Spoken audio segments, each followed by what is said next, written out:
Good morning, good afternoon, and good evening to wherever you are in this galaxy far, far away. My name's Charlie Savidge, My name's Ethan Odenthal. and welcome to episode 24 of Outer Rim Radio, the podcast made by Star Wars nerds for Star Wars nerds. And today we're back with another episode, and we'll be discussing Star Wars The High Republic Path of Deceit, a young adult novel by Tessa Gratton and Justina Ireland. Yeah, but before we hop into this pretty cool book, pretty happy about this. Let's talk about some Star Wars news.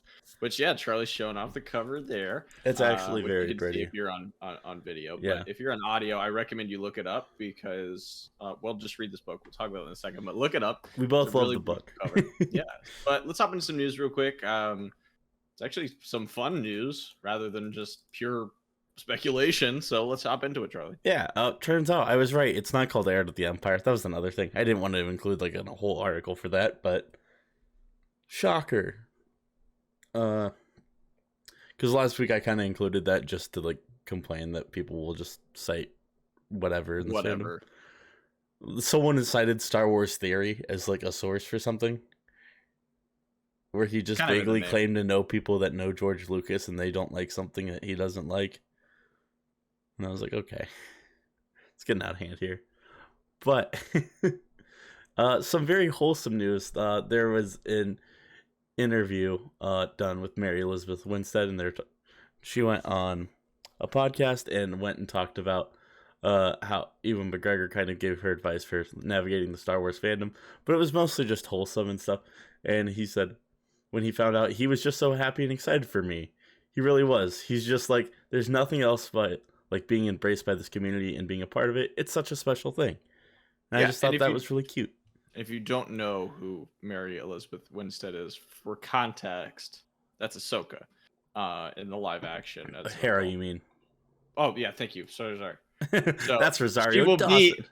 She'll be in the Ahsoka series. It's Hera, which is stepping into a pretty big role for live action.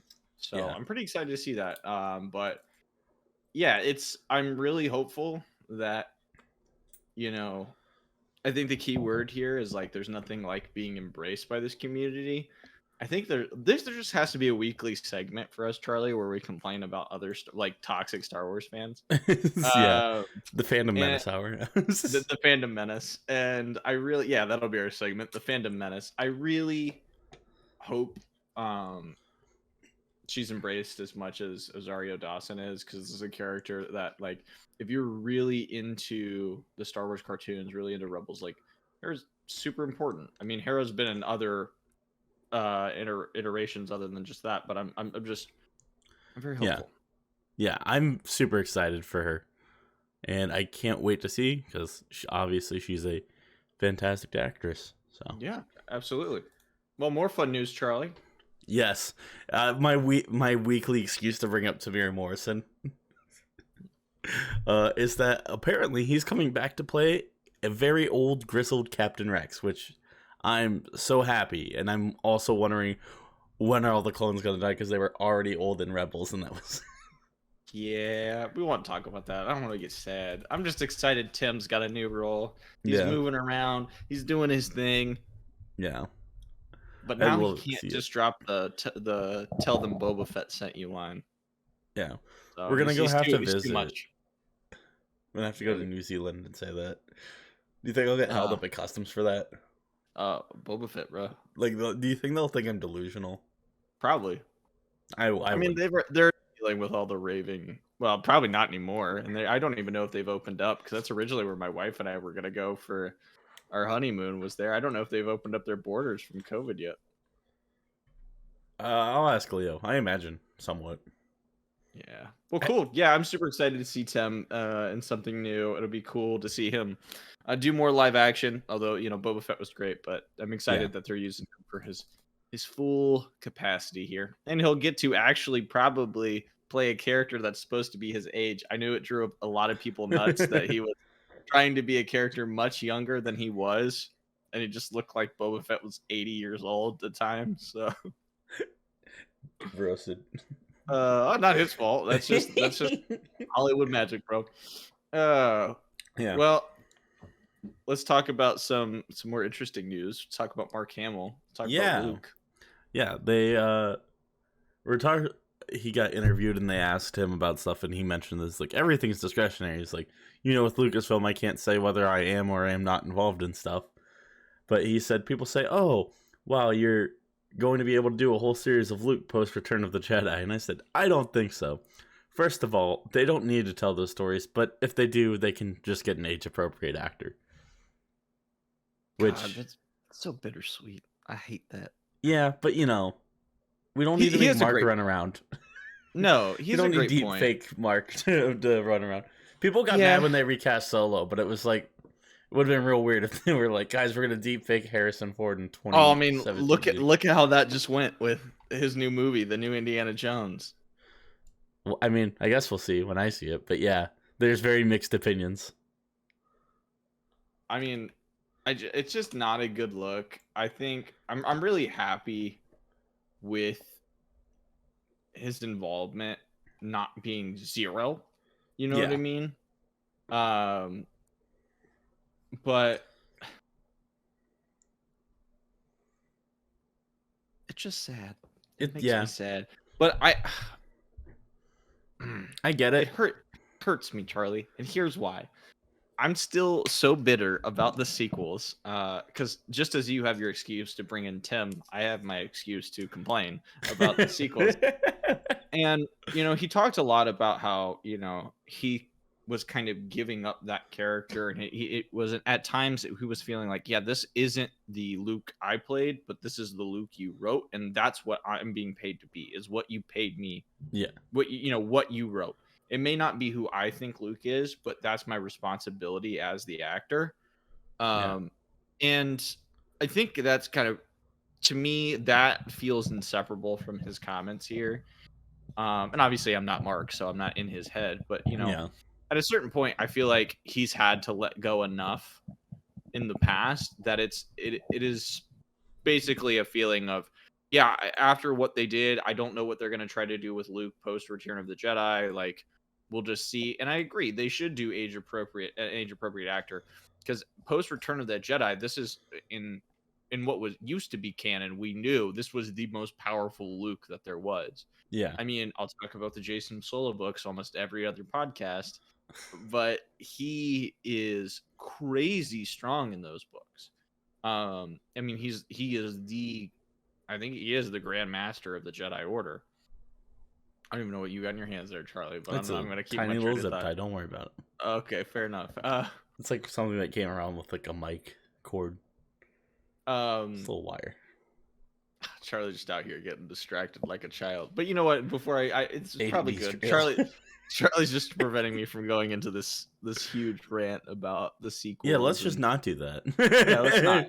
Which I think is a good transition, in a way, because with Mark, I'm super happy he's been involved, but I think for me it's a lot easier to embrace content that is fresh, that's new. We're not recasting, we're not redoing things, and that's part of why I've enjoyed a lot of the new Star Wars content we've been getting, because they've been exploring unexplored areas within the Empire. After the Empire, it's been really great. But as Charlie, as I've talked about before, the High Republic has been so amazing. And Charlie, I've already done a podcast on Light of the Jedi, and then what's the one with Tempest Runner? Tempest Runner. Thank you. I was literally had the cover in my head. The audio drama, which was a great listen. If you haven't listened to those podcasts, I urge you to either go listen to those podcasts or go listen to that audio drama. It's really fun, really exciting, really worth an Audible credit, or however you get your audiobooks. Also, that is still our most popular episode of this show, is Tempest Runner. Yeah. So it has 80 Spotify plays. Everything else, it's like 20. So yeah. So clearly, we need to keep talking about books. Oh, and that's what we're doing right now. So let's get into it. So this whole podcast is going to kind of, as everything is in the High Republic, and this isn't really a spoiler, putting this out there. If you've been involved in the High Republic, everything kind of leads to the Nihil at some point. Yeah. And that was something I wasn't expecting with this. But just to give you guys a plot summary for people who, kind of just want the quick, dry, and dirty of what this book was. This book, it's in the era of the High Republic. So basically, the setup, there's a Force artifact that's stolen on the outer rim planet of Anestia. In response, Jedi Knight Zala McCree and her Padawan Kevmo Sink are brought to this remote planet of Dalna to investigate this Force cult known as the Path of the Open Hand. The investigation is complicated by this electric chemistry between Kevmo Zink, the Padawan, and a young Everini cultist named Marta Rowe. And even more so, it's complicated by the fact that the Path of the Open Hand abhors the Jedi's supposed manipulation of the Force. So in the end, the Jedi learn that the supposedly peaceful Force cult will do anything to protect the Force, and it might just cost them their lives. Yep. So that's kind of if you're really interested and want to go listen to this without any spoilers, like that's what's going on. But yeah, it's so I good. was not expecting this book, man. Yeah. I was not expecting it to go the way it did. I mean, first of all, I was reading this book, and as I got into it, the opening's great with Sunshine, and you get all this intrigue going, and it's everything you would expect in an opening for this. Well, you got a cult going on. You got a Star Wars cult. You're like, oh god, this is like getting Lovecraftian. Like this guy. I mean, I was taking notes, and I was like, he's literally the first prologue I wrote like 3 or 4 times. He's being manipulated, brainwashed. It seems like the last thing I wrote at the end of that was Sunshine. Yeah, because he wrote Sunshine. That is, this is a response from the mother to him, which we'll talk about the characters in a second. Sunshine, it's a very good idea. It'll be a delight to work with you. Sunshine smiled. All this time he had been looking for a place where he felt wanted, and you finally found it on a nothing planet in a nothing part of the galaxy. And everything leading to that is just like, this is all very sudden. You don't know where this is coming from, and then all of a sudden he's just in love with this chick, and it's like, she's got Riz, bro. She's crazy. Straight Riz. Riz. She got that Metagalorian Riz. Jesus. It's just like reads like a pagan thriller at times, in the coolest kind of way for Star Wars. So first of all, shout out to Justina, Ireland, and Tessa Gratton. This, sorry if I'm butchering your name, Tessa, but it is wonderfully written. I couldn't say more about how grabbed I was with this book. Yeah. I read this book in 4 days, and same. To be honest, I read it I read 50 pages in the first 2 days, and then just absolutely slaughtered this book in my hotel.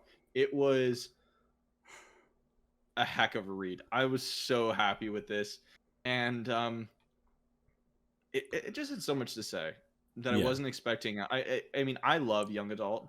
I will shamelessly read young adult novels. I don't think books should have categories or ages or anything like that. A good book is a good book. Yeah. But man, this book had a lot in it that I was not expecting. Yeah. Because, the High Republic books that Charlie and I have read so far have been pretty high octane. Very. Right? Like, there's a lot of movement, moving from planet to planet, a lot of battle, which one can be hard to keep up with on the written word, in the written page. Yeah. And that was the nice thing about Tempest Runner being an audio drama, is you can keep up with it.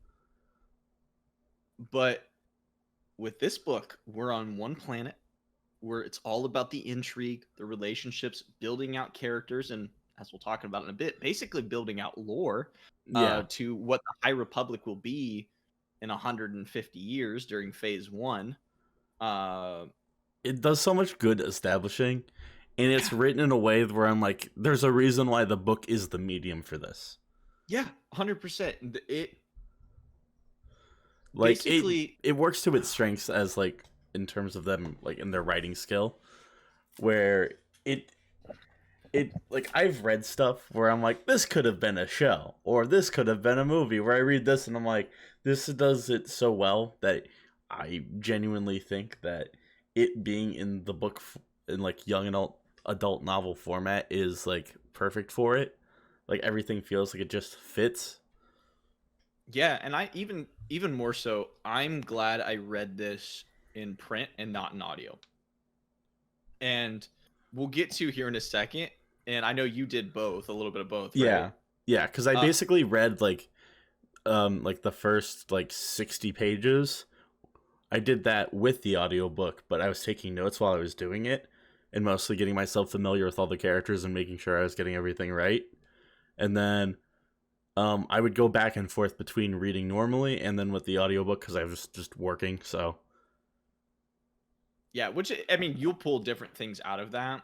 also the audiobook for this is so good. There's so Go many. talk It the has a unique production. score, which I was like surprised about. Like it, almost all the other audiobooks, even like Light of the Jedi and the other High Republic ones, it's like, oh, it's playing like music from the prequels or music from the original trilogy. This just has new music in it.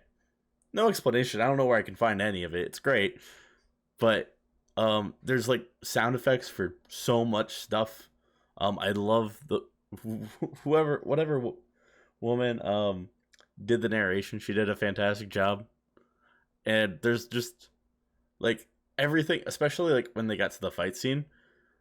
Just like there was blasters, there was grunts, there was literally like the sound of a neck snapping. Like it's very, very good. I was surprised. Like it feels like a step up, and I thought they were already really good. So like I Yeah, felt like this was a uniquely fantastic audiobook. which we've said about literally every Star Wars book for like the last 2-3 Yeah, years because they're produced as audio dramas, every single one. Um, and this was narrated by Aaron Yvette, just to give the narrator a shout out. With more and thank more you. AI these days, I think it's always important um, to highlight that kind of stuff. Aaron Yvette has done a number of the Star Wars audiobooks, and maybe some erotica. Look her up on Amazon. But Hey I yo, I think I think for the she had reasons the delivery for you like just said, explaining the kiss line in the sun. Oh. yeah, this is. I think you're. Yeah, that's true. There's some good romance in here. When it Yeah, got that's there, a I great was point. sitting there, like the way she's reading it, I'm like, this feels inappropriate. I'm at work. He's like, yo. No, I think it's a great point to bring up the production of that. But um, I mean, I just having the time to be in this book, like I wouldn't want to watch this, because, well, let's just jump into it. When Kevmo is being calcified because of the leveler, which we'll kind of explain in a second. When you're getting into these deep, dark scenes that really is fleshing out the lore and the emotion of why did Marta Rowe become what Marta Rowe becomes. I had to stop and reread a couple times. They did such a good job of one making you love these characters, which we'll get into in a second because I have nothing but great things to say. They make you fall in love with these characters, and then just rug pull out of below your feet. And I Yeah. literally was sitting there rereading. I was like, no, this is not Yeah. happening. What's going on? That would not be the same if I was rewinding an audiobook or trying to rewind. I wouldn't rewound a movie or a show if this was going on. Having it in print was so, like, I was so emotionally involved, to the point that after this happened, I so vividly remember just sitting there. I sat for maybe 15 minutes just in my hotel room, as I was traveling for work, and I'm just sitting there, and I'm just You texted me, you're depressed. like, I'm losing it, bro. No, that was 15 minutes after I read it, and I was like, "How far are you? I'm losing it." And then once he finished it, I was like, "I'm so depressed." I was like, He but was. I knew this was coming. All the yeah, all the like High Republic fans on TikTok and Twitter were just like never get attached. and I did. I got so attached. I've seen so many like High Republic TikToks that just start with like a girl and she's just like just, like crying. And I'm like, That's so funny. Yeah, so I'm like, let's I get see into why. let's get into why Ethan got into his feels because of this. And let's talk about characters. So as I mentioned before, the two like heroic characters, your two main leads are well, Kev Mozink, um so he's a Padawan. He is a Pantoran. So he's pretty interesting, look for a character to kind of be seeing that with the Jedi, which is what I've liked about the High Republic is we're getting a lot more variety of Jedi, and very few of the characters are actually just plain Jane humans. Yeah, which I've been loving everything Which has from been like great. It's really fleshed out a lot, and they played into that a lot into this novel, which I really liked because a lot of the romance that we've seen has been kind of reserved in the past for human characters. yeah, humans and like an occasional Twilight. Right, but then and that's usually not romance. It's usually more of like an established relationship. I was just talking about hair specifically. But and that's with a human. Like, yeah. So this was really interesting to kind of delve into this, and I was really glad they did. And first of all, for a young adult novel, I was told like I'm sitting here in my 20s, and I'm like, God, I'm like shipping these characters. I feel like like I'm 16, like reading this, like I'm like, oh my God, I feel like a teenager. Like I'm like, am I hot? Like I'm feeling this spark between these characters. So yeah, Kevmo, he's this Jedi, and he through his investigations ends up running into Marta Rowe, who's an Averini. And I just fell in love with those two characters. I mean, first of all, Kevmo, there's a quote in the book that I think perfectly describes his character. It's kind of his master, Jedi Knight Zala McCree describing him, but basically says, Kevmo reminded her that sometimes surrendering completely to the Force was the right thing to do. Yeah. And that was this character. I mean, talk about a lead that just makes you want to keep reading, he was just so bright and wonderful, and he represented that light of the High Republic, kind of like that you just want to have. He was this very enthusiastic, loving character. He describes the Force as like the ray of the suns, which I love how that's interweaved into everything related to him throughout the book. It's all his entire character is warmth. He's gregarious, he's flirtatious, even with older women. He just kind of exudes he just kind of exudes this joy of life. And which is like very much juxtaposed by the fact that his master, who was describing him in that quote, she's very reserved. Yeah, she's reserved. She's stoic. Yeah. That's the word I would describe her. She's all about balance and control. And it was really nice to kind of see not only, typically we get these dichotomies of like the master is always better, or we get the master as flawed. But yeah, they both teach each other. Exactly. And that was such a cool relationship. And it actually built up a lot as we got into Marta. Yeah. So, like I said, Marta is the one of the other leads in this story, and she is a member. Almost all of her memories, she's been a member of the Path of the Open Hand, this Jedi cult.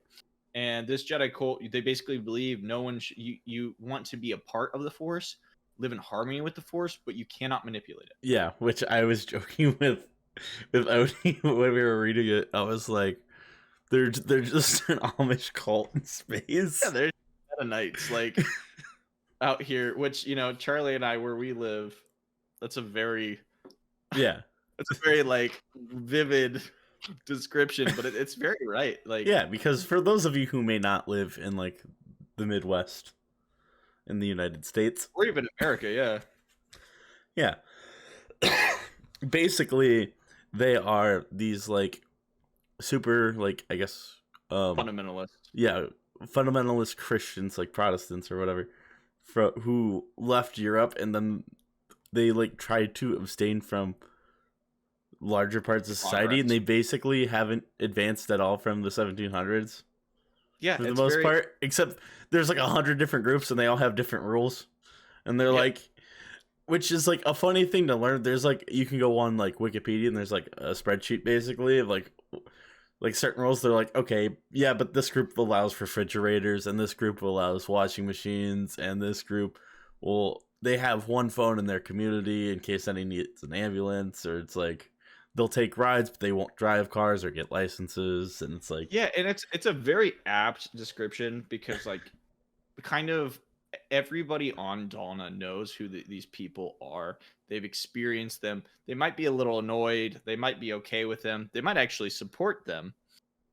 But at the end of the day, we kind of realize like although they seem to have this very simple code in Kree, they're very much in these gray areas. I mean, one of the largest part of this book, we're dealing with, Marta. She is so in tune with the path of the open hands message and living in harmony and taking care of others. And they have this saying, "Gifts freely given." They want to give to everyone and spread their gospel. It is very yeah, Protestant and that. And then we have her cousin Yana, who is a member of this kind of elite group in this this cult called the Children, and which is also a very just culty yeah. name.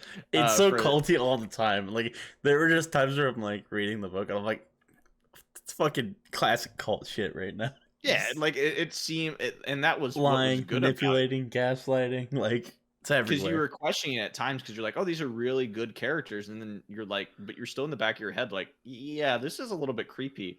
But basically, the Children, I mean, they have this whole plot thread throughout the book. I mean, it's what brings us here to this, what sets up the story. They're stealing from multiple planets, the Outer Rim. They're stealing their Force artifacts. I mean, they want to take all the things from the Force and hoard it. And at first, we believe this is the great part of the book is kind of unwrapping this, that they're just hoarding these artifacts, and then we see they start to kind of use them, and then they're as Kev and Zala come on to the land of the path of the open hand, or Kev can sense these. Yeah, Just something dark deep down in the caverns that these people live in, or they kind of have their substructures in. yeah. It's like they have like the public facing part of the cult basically up top. It's like, oh yeah, there's the farm. They're building a ship, doing all the normal building a society sort of stuff up there. They have a cavern. There's like some food, and there's like the mother just hides down there all day apparently. Yeah, and so that's kind of the setup we get into is, they come on the planet, they're learning a little bit more. We've got this introduction between Kev and Marta where he sees them on the streets, tries to introduce himself, everything's going great. They have this instant spark. I mean, Marta's describing Kev, and since he's Pantoran, they have these face tattoos that are kind of like narrative and tell a story about who they are, or like their personality essentially. And she's describing how she wants to, it's so like young adult teenage romantic. She's like, I just want to run my hand across the ridges of his tattoos and like all this shit. Are they and there? Like, are they painted on? Are those natural? yeah, it's and he's like, oh, her beautiful smile and her radiant glow and all this stuff. And then all of a sudden he's like, oh, they believe in the Force, I'm gonna use it too to like give a small gesture to these little children, and he absolutely just scares her off. Yeah, because their view of the Force is that using it at all, like manipulating it, is abusing, and that it will cause basically a butterfly effect somewhere else in the galaxy, which is like the ultimate gaslight. Yeah, it's like we don't know what's gonna happen, but we know it will happen. Yeah, we've never seen it, but it's going to. Which yeah, we won't get into that. But... That's familiar. And it was really kind of cool, to have that opening. But as we're building and we're getting into Yana's plot line, and okay, the children are stealing stuff. Like, what's going on here? They are what we thought they were when we come to this planet. And sorry, you just made me think of the bears are who we thought they were. Jesus. So the path is who we thought they were. Yeah, the path, man. That's getting it at it. Jesus, Charlie, you're so off topic. Oh man, you just derailed me, Charlie. God. I'm so sorry. No, it's okay. The path. It's okay. I need this energy. It keeps you on my toes. So yeah, it was really cool to kind of like see this arc of Kevmo and Marta and their romance, and how, it's very much that boy gets girl, boy loses girl, boy chases girl, boy gets girl, and then there's some complications at the end. Boy dies. Uh, girl goes on to the classic trope: boy dies. Boy dies. Girls goes on to found girl also a galactic bandit cult, essentially, with the aim to destroy the Jedi. Classic tale. And that's honestly like the going to the crazy space thing. monastery for the next one. Yeah, that's the crazy thing is I came into this blind, I had not read High Republic in a while, and I sit down and I'm like, oh my god, there's all this beautiful romance, and then you like slowly realize like this is the story of the founding of the Nihil. Like this is how shit goes down. This is how the entire galaxy gets turned on its head because, well, as we kind of talked about, there's all these artifacts getting stolen. The mother gets this kind of jewel that we think at the beginning from this smuggler Sunshine, who we'll talk about in a minute. And Simp. Well, yeah, and yeah, he is. And this jewel turns out to actually be an egg for an unnamed species of creature. It's only called the Leveler in lore. We don't know too much about it. It was literally called I think it was literally called like the unnamed beast before it was named the Leveler. Like it was. Yeah. It's in wild space, which is beyond the outer rim. Like this is just like uncharted beyond uncharted. It's basically like the space between galaxies. And this thing is a monster. I mean, it was crazy to see everything I talked about with just the rug pull. This Leveler, it's kind of this, quadrupedal beast. It kind of like if you look at the photo of it. Yeah, that's why I linked the photos specifically for that one. Yeah, if you look at the official photos of it, it's also called the Great Leveler. It's this kind of like, it almost looks like a hyena kind of character, but it's got all these tendrils. It's just this gray and purple mass. It's just a disgusting looking creature that crawls on its like little 3-knuckled hands. It kind of just vibes energy. I don't know how to describe it. Yeah, so weird. It literally, kind of the understanding was that it wrapped it basically, how we see the action go is within just a couple of paragraphs. It goes from, hey, the Jedi are confronting the mother, to this thing bursts out and then wraps its little tendril around Zala McCree's leg, and then she turns to dust. She's turning to stone in front of Kevmo. Kevmo goes to run away. It does the same to her. And speaking of that boy meets girls plotline, the end of Kevmo is he's trying to crawl out to escape from this place. They're letting him go, essentially. And Marta comes down and holds him in her arms as he dies and crumbles away as he's completely calcified into stone. Which was very brutal for me to take a character who I loved so much, I know, so attached to, and then he slowly turns to stone like this is some Medusa Greek myth and dies in Marta's arms. And you're like, oh no, poor sweet Marta. And by the end of the story, this chick is unhinged, takes his lightsaber, wearing it, and is like, we're going to kill all the Jedi, and we're going to wield the Leveler and use it to destroy anyone who would abuse the Force. And you're just like, yeah, she drank the Kool-Aid. She drank the Kool-Aid hard. I thought she was giving flowers in the streets earlier. Now she's like, she's wearing a lightsaber and like, I'm gonna chop a man in half. Yeah. And to think, they were 3 days away from retirement. 3 days away from retirement. No, but they basically were, because she was going to take her off world. Yeah, and this is the other plot. And this is why this is so much more impactful. And I really will give the authors some great credit for this B plot. The B plot in the background is, we kind of talked about Yana a little bit, but Yana is a member of the Children. He's the cousin of Marta, who's basically like one of the main characters, I would say. Yeah. And Yana she's in love. She's in love. She has a girlfriend who is also a member of the Children named Kor. Kor is the daughter of one of the spiritual leaders, used to be the head of the Path of the Open Hand. And in the end, we find out this mother character who was like this prophet was not what she seemed. And Yana's trying to escape. And for a long time, she talked about escaping with Kor. And as soon as she goes to do so, as soon as she has this plan to do so, hey, it's going to be her last job, and then they're out because the Jedi are sniffing in. The mother sets them all up and to kill all the children at once, leaves them on a planet to die. Her girlfriend dies. Yana barely escapes. One of the other guys dies, Trees, who is not that important in the grand scheme of things, other than, just kind of some more emotional development. And that was their ticket home. Yana and Marta were going to leave together, at a certain point, and then boom, all this kind of drops, shit hits the fan. It's wild. Yeah, it really is. And the way it's done too, because it's done in like such a cold and brutal manner. Yeah, and they fucking get her with the one last job, the one more for old time's sake.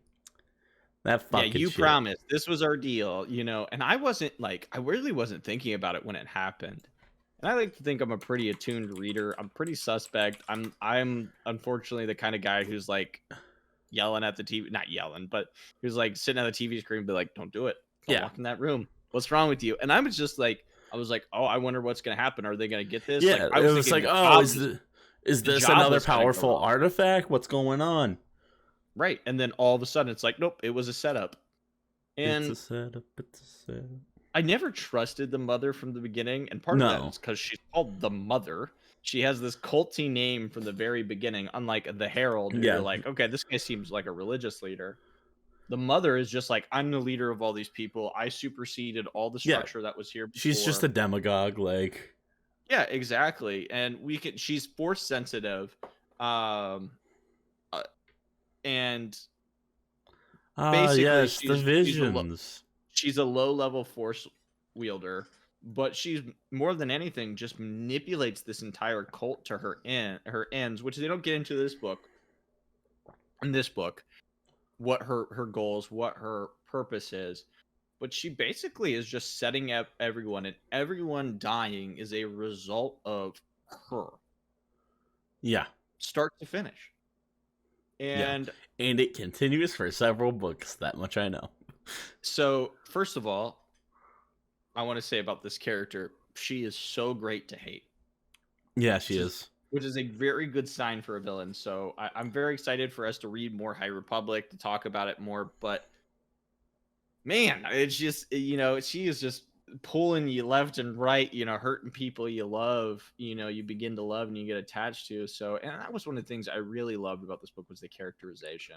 I mean, we can talk all day about how they made characters I love, but I mean, the villain in this was great. Yeah. And even more so, as we kind of talked about with Yana, there's Kor, who was her girlfriend who died, and the Herald, who was the leader of this group. Kor was his daughter. At the end, we have this moment between Yana and the Herald, and you're expecting, like, why didn't the Herald turn on the mother at first? And then it's like, oh no, we're plotting our revenge to kill her at the very, like, no, we're gonna, in the next book, we're gonna kill her. We gotta bide our time and slice her down when we can. Now's not the time. Boom.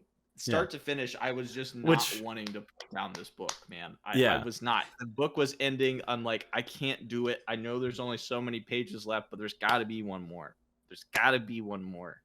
Yeah, and I absolutely loved it. I entirely agree. Like, when I wasn't like reading this book, I was like, shit, I need to go read. I need to go get this done. Like, I really like it.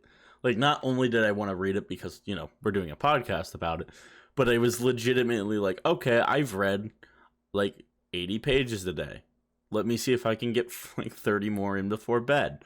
Like, I would go out of my way just to only read. And that's for those of you that don't know me, that's a lot. That's quite a statement. Yeah, that's a big leap for Charlie. Like, I'm the read every night kind of guy. Charlie is the like motivated, and we were both I read just journalism reading. shit, but I don't read Yeah, yeah, novels very often. not fiction. Yeah. Yeah. So overall, Charlie, you know, I was really impressed by this book. I know we talked about this a little bit. It was hard Yeah. not to talk about this. I was really impressed by this book. I really think, you know, even though Charlie and I have kind of revealed a lot in talking about this book is real. As much as the intrigue is great, this book is more so about the characters and setting up the rest of the High Republic. Yeah. And the way it reads, this could have been the very first book in the entirety of the High Republic. Yeah. I mean, and in timeline wise, it is, but I do like how they approached it, where they gave us like, they gave us our big set piece first in phase 1 of the High Republic with the Great Disaster, because like that was great. But seeing how this like all that you like read through this and you start to see how this like slowly piecemeals into the threats that are going to be looming more than 100 years later, right? And that's such an awesome thing. So let's get into those for those who have either read the book or interested in saying, like, why does this lead to the Nihil? Why are they bringing this up so much? The key to all of this is Martyr Row. I mean, her cousin's there too, but it's Martyr Row. Which, may sound familiar to a certain other one person with a similar last name. Maybe also named Markian Row. Yeah, so that's exactly right. So if you've read any of the High Republic or listened to any of our High Republic content, this is where things get a little crazy. Like, I didn't realize at first, you've got this very beautiful, peaceful character who, wants to give back and gives these gifts, freely give, and so peaceful. And then you realize as you're reading, and you're kind of like, wait, Row, that sounds familiar. Or if you kind of realize from the beginning, you're like, what does this character mean? Martyr Row is the ancestor to the Row family who would go on to, they found the Nihil.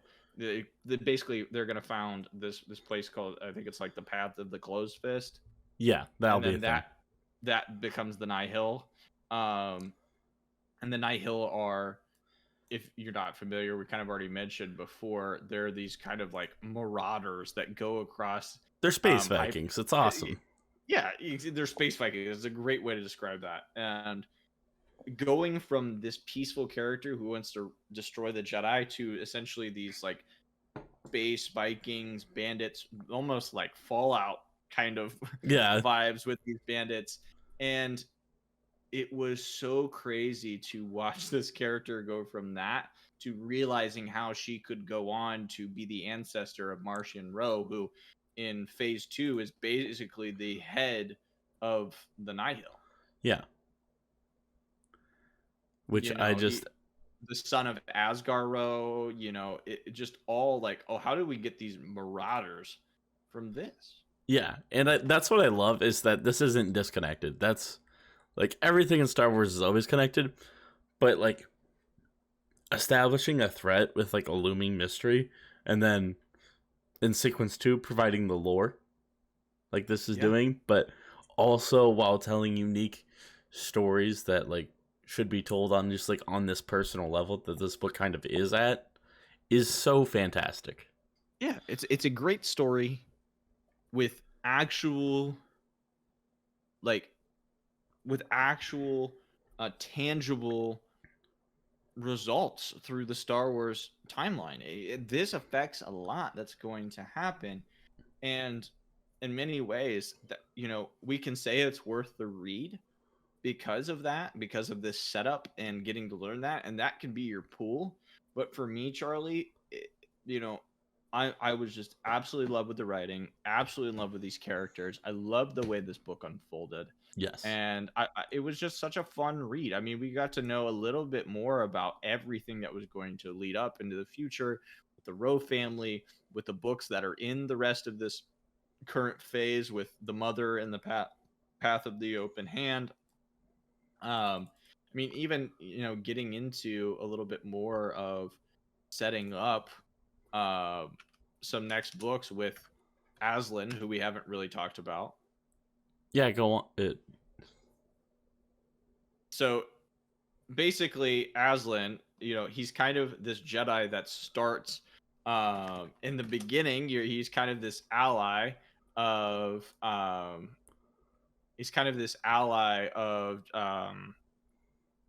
Zala. Yeah.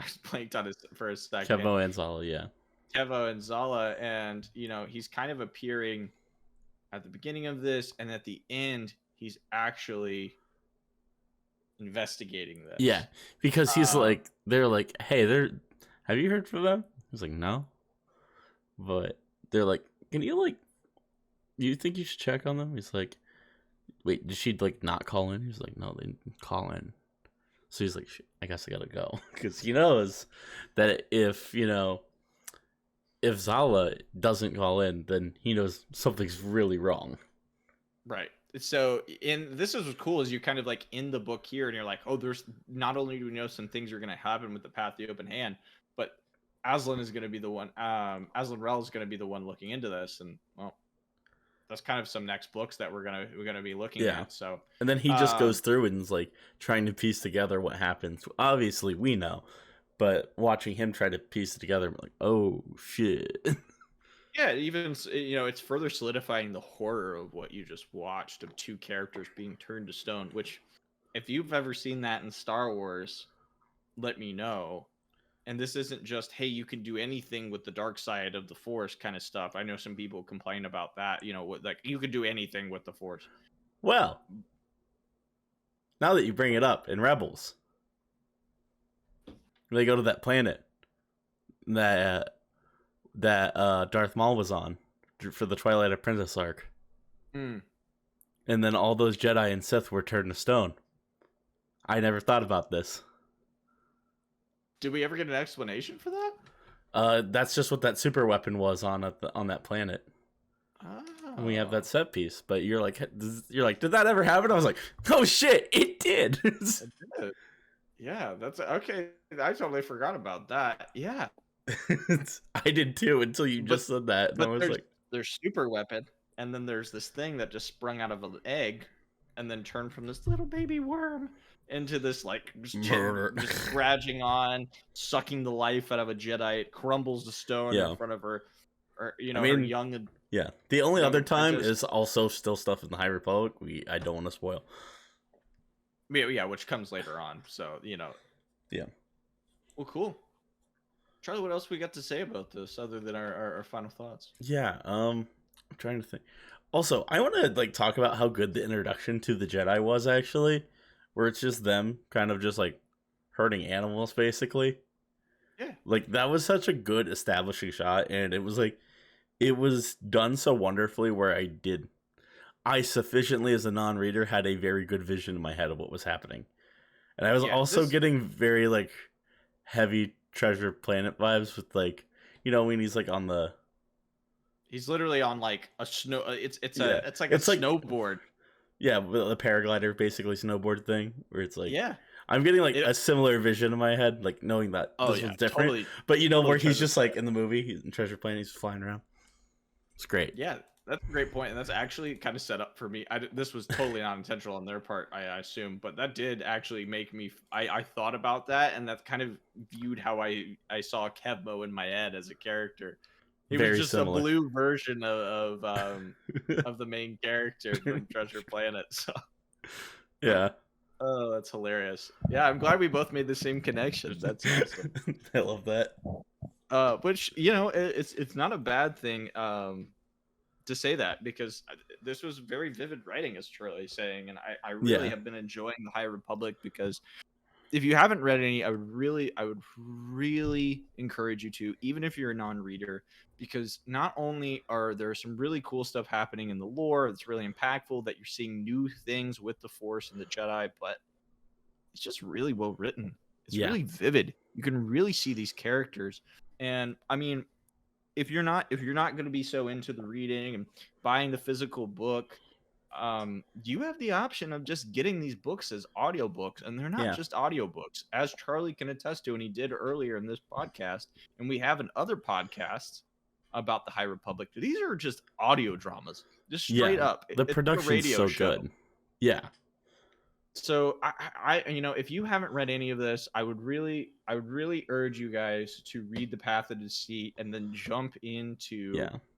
some more books into the High Republic, because it is so much fun. Yeah. There's so much going on. There's so much suspense.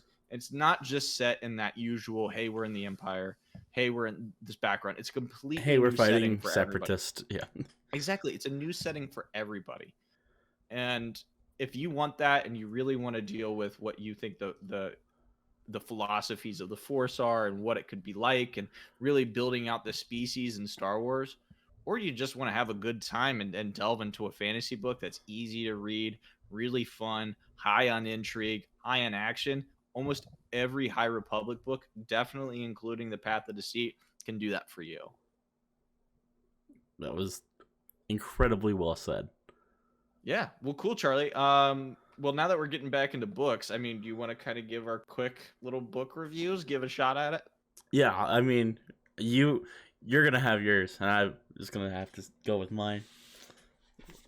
But overall, I think that Star Wars: The High Republic: Path of Deceit is just a truly fantastic story that tells not only of romance but digs into like how this cult really operates, and how something that seems so innocent and can also be something that's very integral to like these normal people's lives can cause like lots of destruction and lots of harm, and really change people at their core, even if they feel like that you like. That's what I love the most is like Martiro and Kevmo are both good people, but by the end of it, I mean, because of their decisions, Kevmo's dead, and she's basically on this war path. And I just think that this is like such a good place to get into the High Republic, and I absolutely loved it. Yeah, well said. I love breaking down how the emotions of this book lead into the rest of that. So, well, let me give it my shot, Charlie. Yeah, go for the YouTube short. Star Wars: The High Republic: Path of Deceit. Moral of the story: don't sleep on this book. Don't sleep on it for being a young adult novel. Justina Ireland and Tessa Gratton create a fantastic story about love and discussing the philosophies of the Force. I mean, this book is just jam packed with intrigue and suspense that you would not expect from this backwater outer rim planet of Dalna.